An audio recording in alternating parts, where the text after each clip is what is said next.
আসসালামু আলাইকুম রহমতুল্লাহ।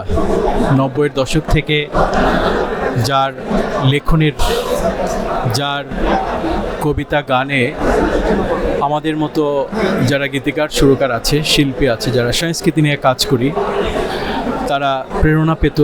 সেই প্রেরণার কবি, বিপ্লবের কবি কবি আসাদ বিন হাফিজের আজকের এই মৃত্যুতে আমি গভীর শোক প্রকাশ করছি।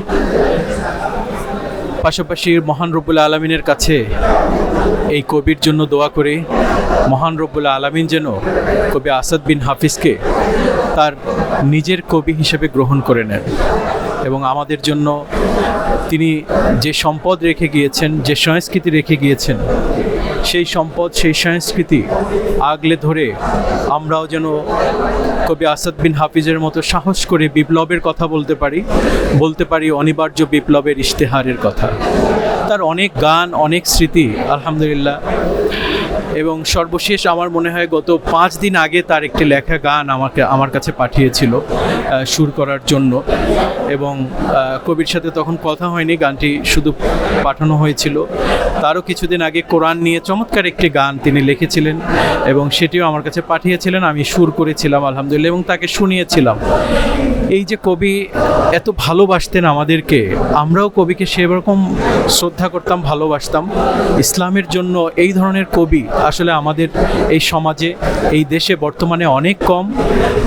আপনারা জানেন যে কবি ফররুখ থেকে শুরু করে নিয়ে কবি মল্লিক এবং তারপরেই কবি আসাদ বিন হাফিজ, এই যে 3 জন ব্যক্তি একেবারে নিরেট ইসলামের কবি, এবং এই কবিদের মধ্যে কোনো ধরনের পাশ্চাত্য নেই, কোনো ধরনের অপসংস্কৃতির কোনো বিষয়ই তাদের কাছে নেই। তারা হচ্ছে নিরেট ইসলামের কবি, নিরেট জাগরণের কবি, নিরেট দ্বীনের কবি, দায়ীর কবি, আল্লাহর কবি, আল্লাহর রসুলের কবি।